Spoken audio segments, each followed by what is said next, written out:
Chapter 11, Relative Distance. I look at a framed photograph of my dad on a mantel by the stairs. He's older in this one. "When's the last time you saw my dad?" I ask. Tio Arminio shakes his head. "I haven't seen him in about a year. He was helping me with the hostel, and then one day he wanted to turn my house into a technology something. I don't know. He got angry and left when I said no." "Where did he go?" I ask. "Honey, we just got here," my mom says, sounding annoyed. "Can we at least unpack before we get into all of this?" "I just want to know how far away he might be." My mom sighs. "Your father," Tio Arminio starts, "well, he always has a new project." "Where do you think he went?" I ask. "That's enough dad sleuthing for today," my mom says, rolling our suitcase to the stairs. "I want to explore the neighborhood." Tio Arminio takes the suitcase. He looks back and smiles at us. I remove the cap from Danny's camera and aim. Snap. "Seguime," he says, motioning us to follow him up the stairs. "It's a few flights up. No elevator. Sorry." Charlie doesn't say anything, but I know he's scared by the way he keeps looking around the corners of the other rooms as we reach the top of each flight. My mom is already halfway up the second flight as Arminio walks along the second floor. He knocks slightly and waits a moment. "Ja, bitte," a girl says from inside. "Hello, Hilda? Angela? I want to introduce you to my family." Tio Arminio politely waits by the door. These are Maria's very good friends. They met 2 summers ago when Maria did a high school foreign exchange program in Berlin. That girl has tremendous ambitions, all 3 of them. Tio Arminio tries to tell us what Maria and her friends want to study in college, but he can't seem to find the right word in English. "Dímelo en español," my mom says. I still can't get over the fact that she knows so much Spanish. Tio Arminio says a few things while Mom carefully pays attention. When he's done, she turns to us and translates what he said. Tio says Maria wants to study agricultural engineering. Her friend from Berlin, Angela, is studying biochemistry at a university in Berlin, and Angela's twin sister Hilda... "Hello, Tio Arminio," a tall girl with bright red hair who's older than me opens the door. "Hilda is undecided," Mom says. "She's such a good girl," Tio Arminio offers. Hilda gives Tio Arminio a kiss on the cheek. "Hello, Hilda," he says. My German isn't very good," he says to us. "This is mi familia, Melissa, Marcus Jr., y Charlie." "Schon, ich kennen Zulernen," Hilda says. I think she's going to speak more German, but she switches easily to English.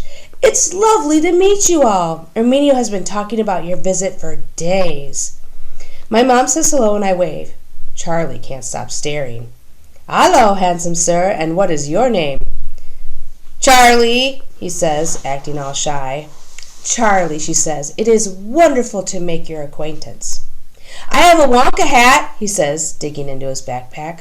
"Oh," she says. Charlie pulls out a totally flattened hat and his shoulders sag a little. He starts mumbling about his too small backpack and the cramped plane and the whole trip in general. "Hey," Hilda says, "can I see?"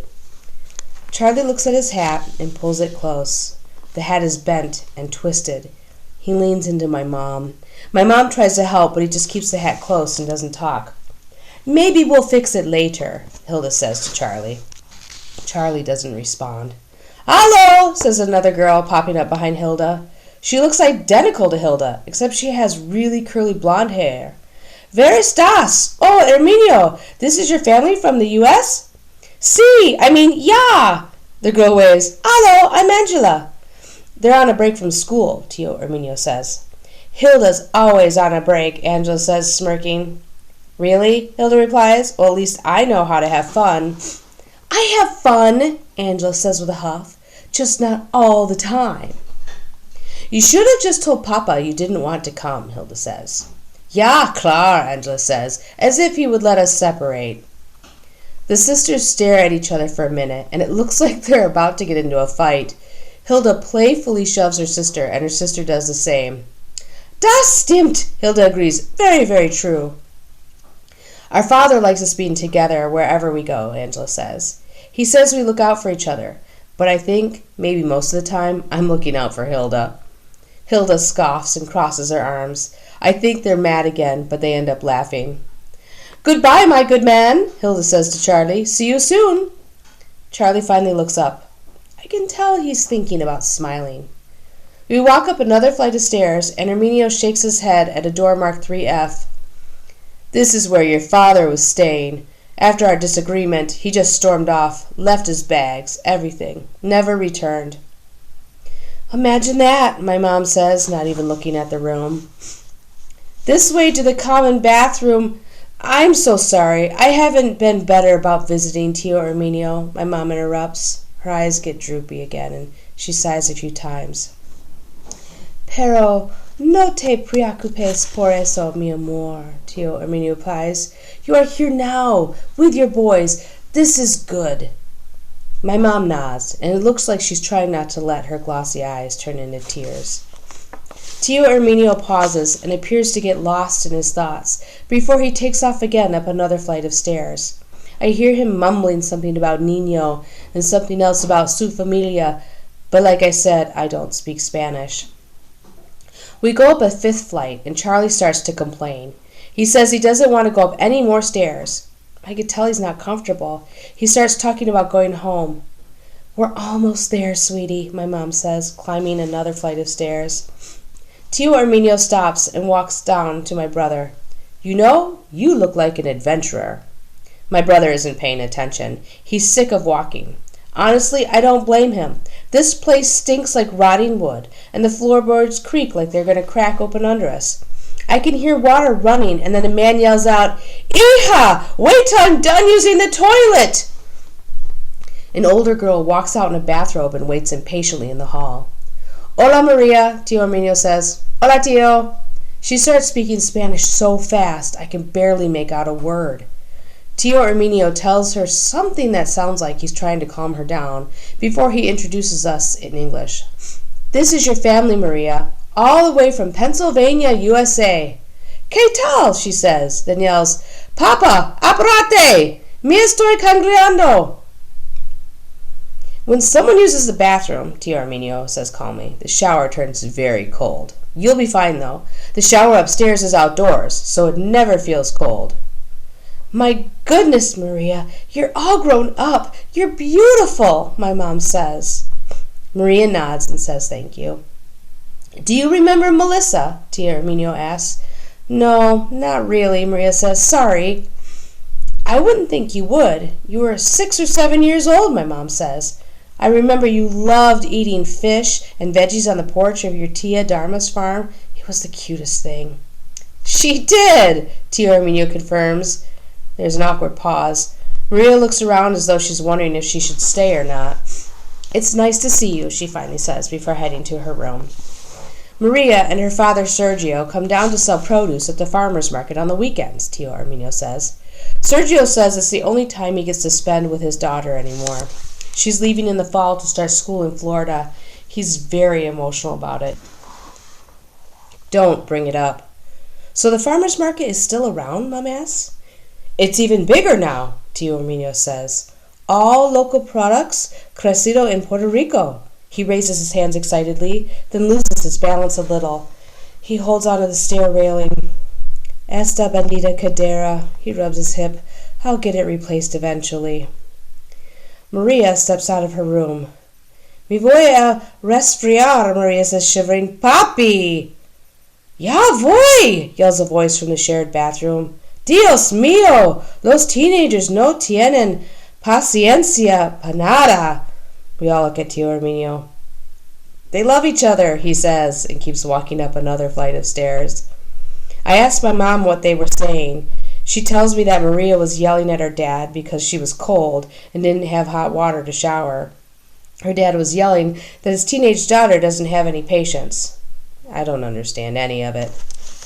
The toilet flushes, and the sound of water trickling down through the building breaks the quiet. "Okay, hija, bañate." "Gracias!" Maria runs into the other bathroom. A guy peeks his head up at us from the 3rd floor. "Mel, you've arrived?" "Hola, Sergio," my mom says. "Good flight?" "Yeah, it was fine. No delays, thank goodness." Sergio. This was the guy from the photos who Tio Erminio said is one of my dad's cousins. Your boys are so big, he says. You know, I knew you when you were this small. Sergio puts his arms together like he's cradling an imaginary baby. You're tall, como tu papa. My dad? Yeah, Sergio says, although I think you got him beat. Sergio walks over to us and puts his hand on Charlie's shoulder. And this must be Charlie, he says. Charlie watches Sergio for a moment. Hi, he says quietly. I saw many pictures of you as a baby. Did you know that? Charlie nods. You did? What a memory! Charlie smiles. Hey, I'm taking the girls to the lawn by El Moro tonight. If you all want to go, there'll be fireworks and music. Charlie's ears perk up. I love fireworks, Marcus! He whispers. I know, man. Fun! My mom chimes in. I want to go, Charlie says. Let's get up to the room first, I tell him. Cool? Charlie nods and immediately starts climbing stairs. I guess he isn't tired anymore. Tio Erminio watches me. You're a good brother, he says, and pats my arm. We finally get to a door at the top of the final flight of stairs. Tio Erminio unlocks it and steps through. My mom and Charlie pause, and when I get to them, I see why they haven't walked any farther. There is a long suspension bridge that runs above the rooftop area to a terrace. On the terrace, there's something that looks like a miniature house. I can see the ocean peeking through the other rooftops from where I'm standing. Oh, I remember the bridge! My mom exclaims. So much fun! What is that? I ask. My late wife, your tia abuela, and I thought it would be fun for the kids to cross a bridge to get to us, Tio Erminio explains. There are also stairs over there. Charlie and I look at each other. No more stairs. So, I ask, watching the suspension bridge, you have kids? No, we never had kids of our own. A long time ago, my Milagro and I turned our home into a hostel, and it has come in handy to accommodate so many nieces and nephews. We used to live up here, but I've moved to the bottom floor because of my hip. Tio Erminio points to the tiny house on the terrace. That will be your place. My mom offers us a smile that looks a lot like an apology. See, guys? An adventure bridge! My mom starts walking across the bridge, and it sways side to side. Charlie tugs at my shirt. I want to see the fireworks! Not now, man. I'm trying to figure out if that thing will hold me. Tio Erminio and my mom cross and wave us over. Charlie tiptoes across while holding the rope railing. Be careful, man, I tell him as the bridge starts to look more like a swing. He gives a thumbs up and starts waving for me to hurry. Go fast! I want to see fireworks, he says. He pauses for a second and adds, You might be too big. Wait till I get over there, I tell him. I promise you, Tio Erminio says, it is completely safe. I walk to the edge and put my foot on one of the planks. It feels like I'm trying to balance on a skateboard. Can't we just stay in a room downstairs, I say, because honestly, I don't think this bridge will support my weight. I should have just taken one more flight of stairs. Don't be a chicken, my brother says. He starts gobbling like a fool with feathers. Come on, sweetie, my mom says. I take another step and then another. I'm entirely on the bridge, trying not to move too much. I make the mistake of looking down to see that the rooftop is far enough that if I slip, I'm going to bust my butt. I close my eyes and hurry across. Finally, my brother says, shaking his head. Took forever. Pipe down, funny guy, I tell him.